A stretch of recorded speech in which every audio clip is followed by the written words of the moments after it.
유럽의 중심에서 한국을 외치다. 2025년 봄 BBC 프랑스 파리 지국의 탐사보도 기자 소피 윈저는 런던 본사로부터 한 통의 긴급 전화를 받았습니다. 평소 냉철한 성격으로 유명한 마이클 브래드쇼 편집장이 직접 전화를 걸어온 일은 단 한 번도 없었습니다. 그날의 전화는 단순한 기사 지시가 아니었습니다.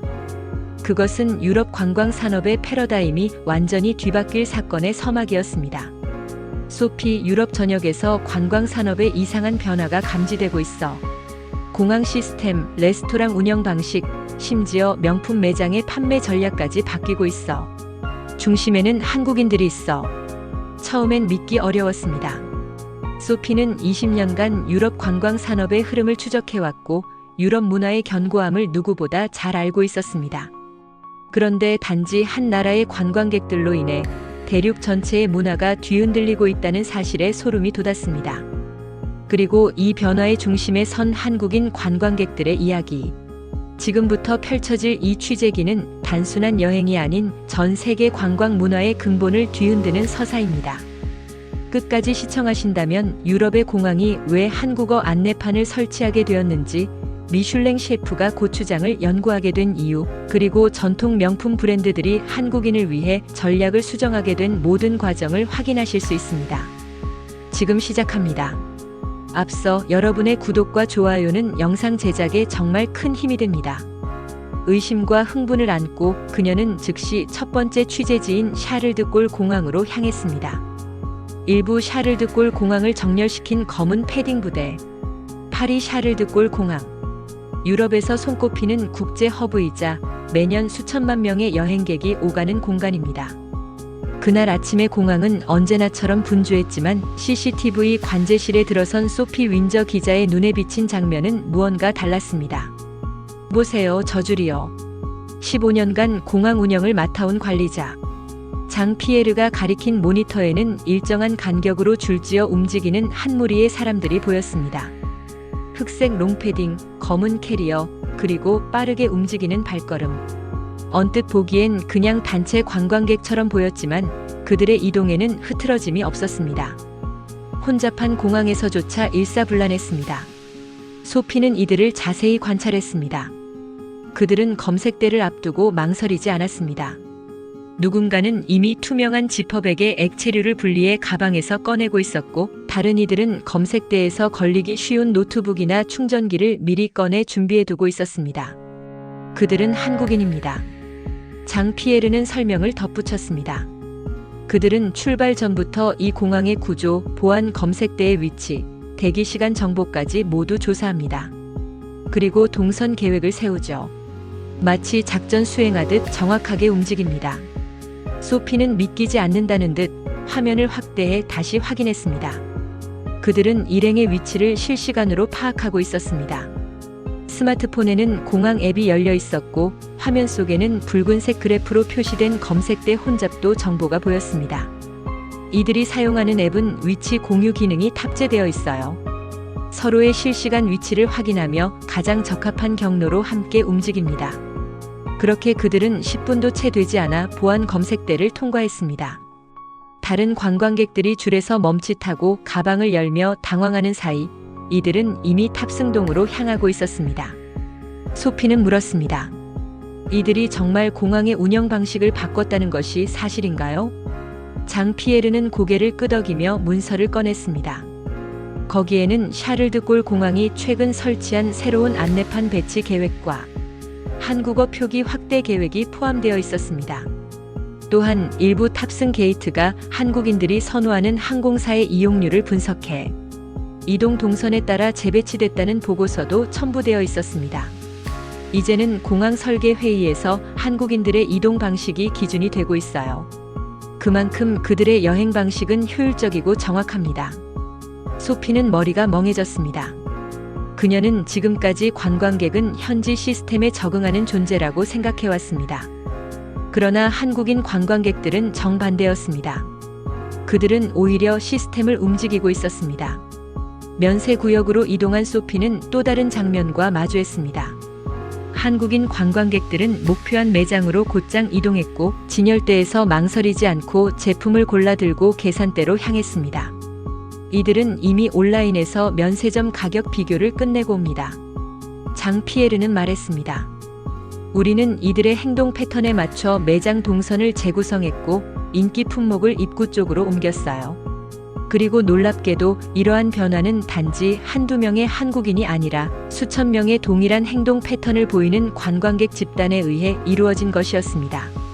이는 단순한 우연이 아니라 체계적인 습관과 문화였습니다. 소피는 노트에 조용히 한 줄을 적었습니다. 한국인 관광객은 더 이상 대상이 아니다. 그들은 유럽의 시스템을 새로 짜는 변수다. 그리고 그 변수는 이제 관광 산업의 흐름 자체를 바꾸고 있었습니다. 이부 고추장이 미슐랭을 바꾼 날, 샤를드골 공항에서의 취재를 마친 소피는 여운을 아는 채 다음 장소로 향했습니다. 이번 목적지는 파리 생토노레 거리. 프랑스 전통 미식 문화의 성지로 불리는 이곳. 그 중에서도 단연 유명한 라 메종 블랑슈 미슐랭 3스타 레스토랑이었습니다. 그녀가 도착했을 때 흰 유니폼을 입은 수석 셰프 앙드레 로랑은 마치 무대를 준비하는 예술가처럼 주방 곳곳을 점검하고 있었습니다. 고풍스러운 식기와 정갈하게 세팅된 테이블, 그리고 와인잔에 반사된 햇빛까지 이곳은 완벽을 추구하는 공간이었습니다. 그런 그가 소피에게 건넨 첫 마디는 뜻밖이었습니다. 이걸 보시죠. 그가 들고 나온 것은 다름 아닌 한국산 고추장이었습니다.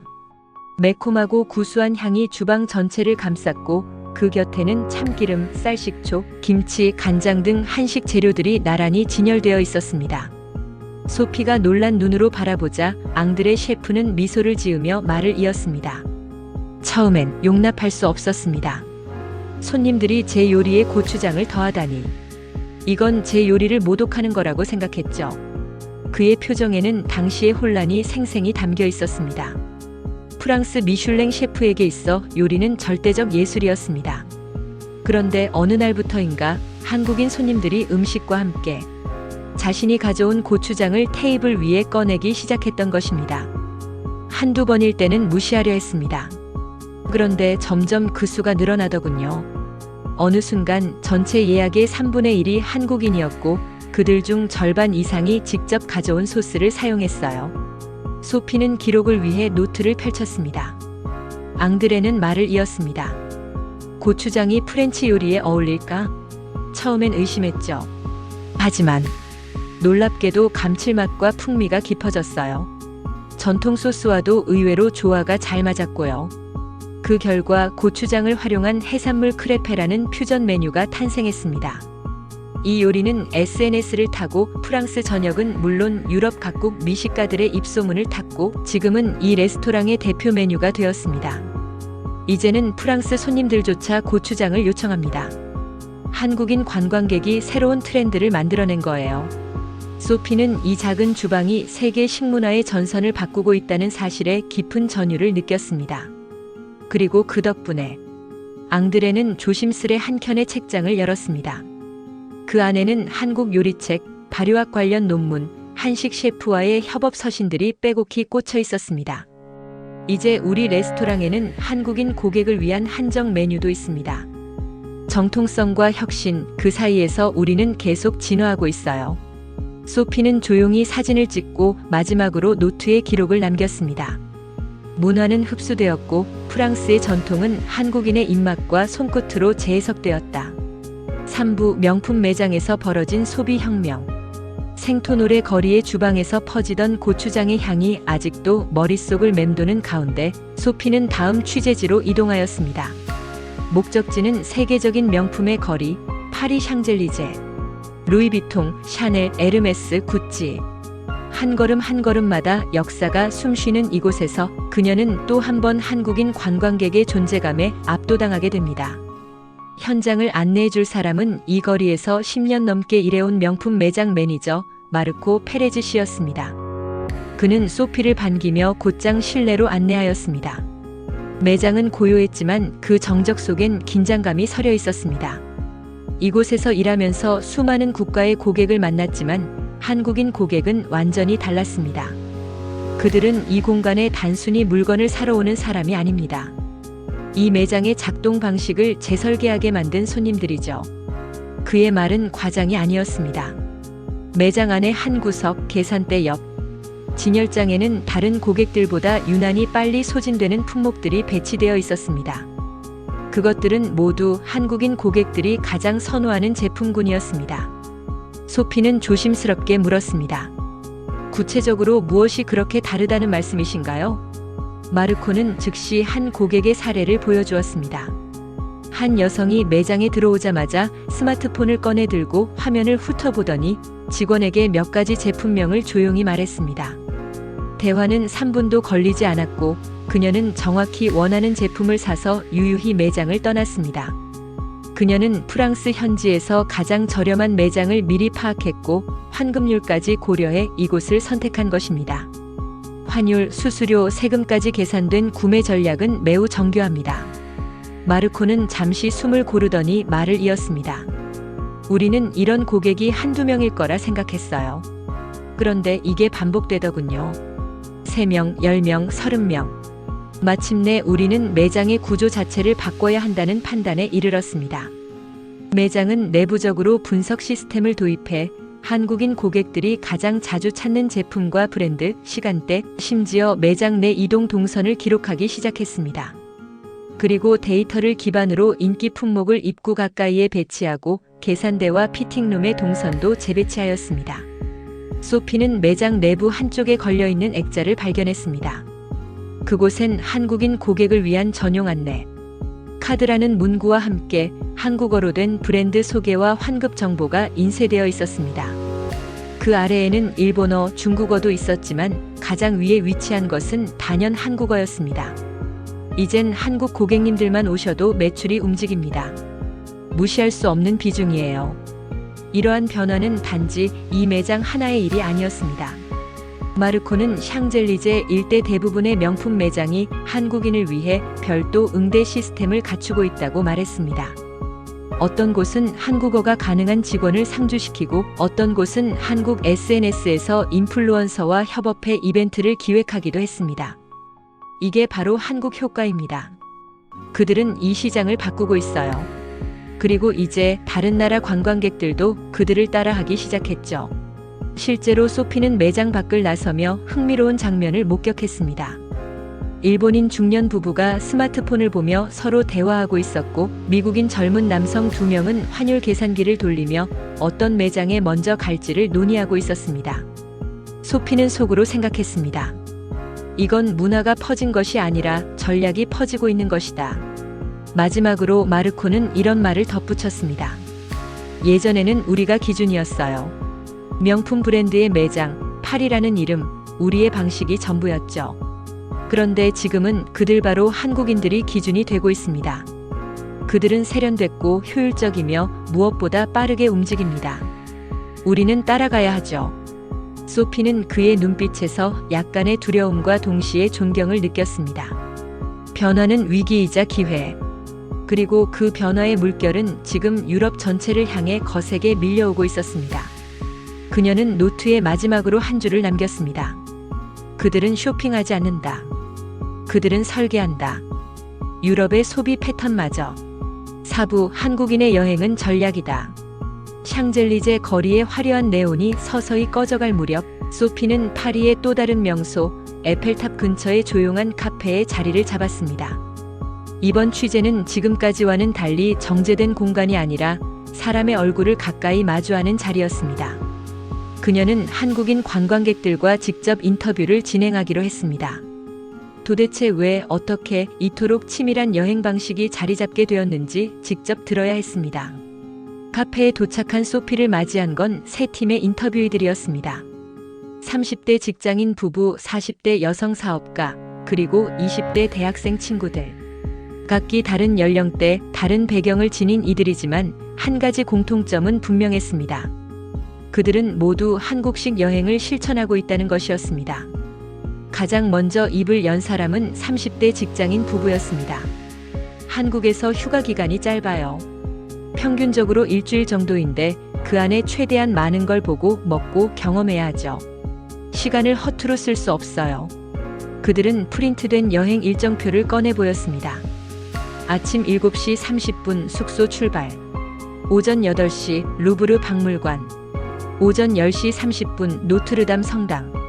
점심은 예약된 식당에서 미슐랭 1스타. 오후 2시 몽마르트 언덕 투어. 저녁 6시 쇼핑 투어. 밤 8시 세느강 유람선 탑승.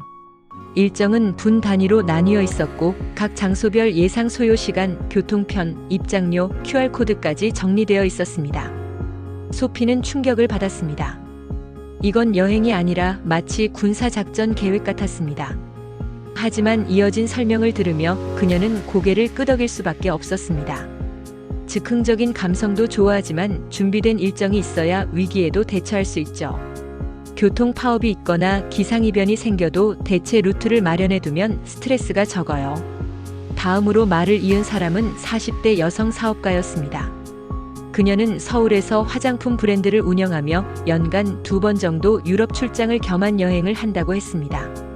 요즘엔 트래블 바이블이라고 불리는 커뮤니티들이 있어요. 여행 고수들이 만들어 놓은 정보의 보고예요. 비행기 좌석별 평점, 시간대별 입장객 수, 환전소 비교, 명품 환급, 노하우까지 다 정리되어 있죠.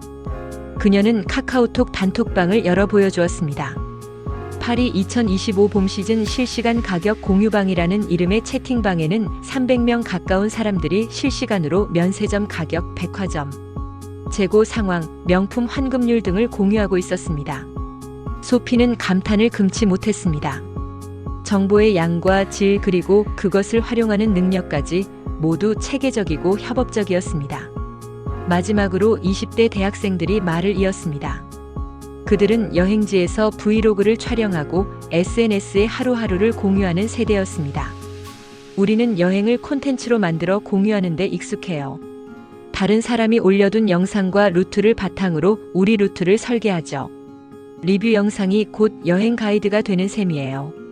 그들의 스마트폰엔 틱톡, 유튜브 쇼츠, 인스타그램 릴스가 가득했습니다.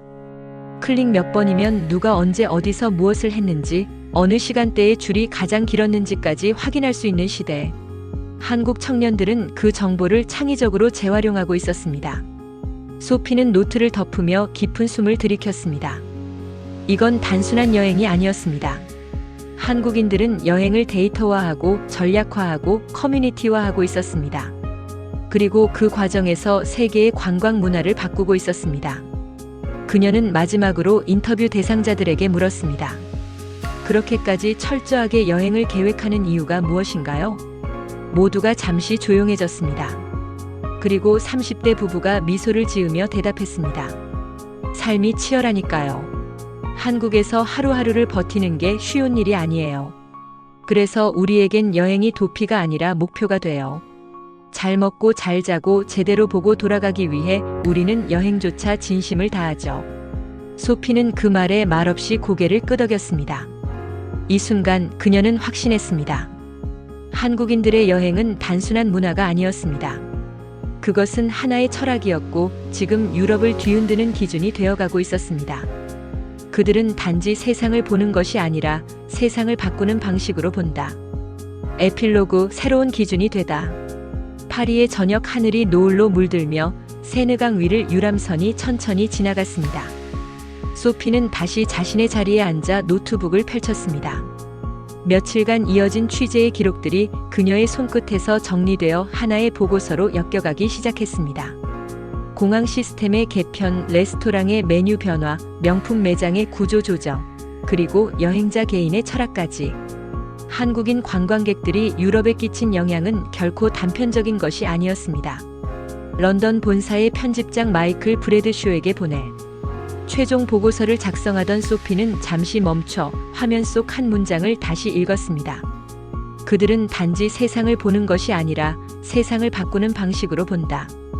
그녀는 마침내 이 문장을 보고서의 제목으로 정하였습니다. 다음 날 아침 소피는 편집장에게 영상통화를 걸었습니다. 화면 너머 마이클은 조용히 웃고 있었습니다. 고생 많았네, 소피. 자료는 모두 확인했어. 그런데 이건 단순한 관광 취재가 아니군. 네, 저도 그렇게 느꼈습니다. 이건 전 세계 관광 산업의 구조가 바뀌고 있다는 증거였어요. 그리고 그 중심엔 한국인들이 있었습니다. 마이클은 눈을 반짝이며 물었습니다. 가장 인상 깊었던 건 뭐였지? 소피는 잠시 고민하다가 대답했습니다. 그들은 모든 것을 전략적으로 움직입니다. 그 안에는 감정이 없을 것 같지만 오히려 그 반대였어요.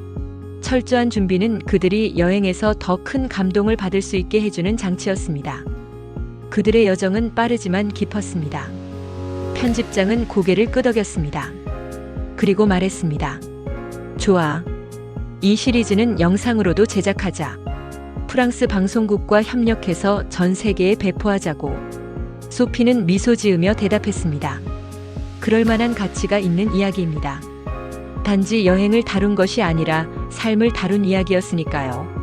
며칠 뒤 BBC 본사에서는 뉴스탠더드 한국인 관광객이 바꾼 유럽이라는 제목의 다큐멘터리를 공식 채널에 업로드했습니다. 영상은 단시간에 전 세계 1천만 뷰를 돌파하며 뜨거운 반응을 불러일으켰습니다. 유럽, 미국, 일본, 동남아시아의 시청자들은 댓글을 통해 이렇게 말했습니다. 이제 나도 이렇게 여행하고 싶다. 단순히 쇼핑이 아니라 철학이 담긴 여행이라니 한국인들에게 배울 점이 너무 많다. 어느새 한국인의 여행 방식은 세계인의 여행 방식으로 퍼져나가고 있었습니다. 트래블 바이블을 만드는 이들이 늘었고 명품 매장은 글로벌 소비자 분석의 기준을 한국인으로 삼기 시작했습니다. 프랑스 미슐랭 셰프들은 한식 소스를 연구하며 K-퓨전이라는 새로운 장르를 만들었습니다. 그들은 이제 더 이상 관광객이 아니었습니다. 그들은 기준이자 트렌드, 변화의 선두였습니다. 소피는 다시 한번 파리의 거리를 거닐며 노트의 마지막 한 줄을 남겼습니다. 세계를 바꾸는 여행은 거창한 모험이 아니라 진심으로 준비된 작은 한 걸음에서 시작된다. 여러분은 지금 어디에서 어떤 모습으로 이 이야기를 듣고 계신가요? 혹시 지금 한국에 계신가요? 아니면 유럽의 어느 거리에서 이 영상을 보고 계신가요? 혹은 다음 여행을 준비 중이신가요? 댓글로 여러분의 생각을 나눠주세요. 그리고 이 영상이 흥미로우셨다면 좋아요와 구독도 부탁드립니다. 한국인의 여행이 기준이 된 이 시대, 이제 다음은 당신의 차례입니다.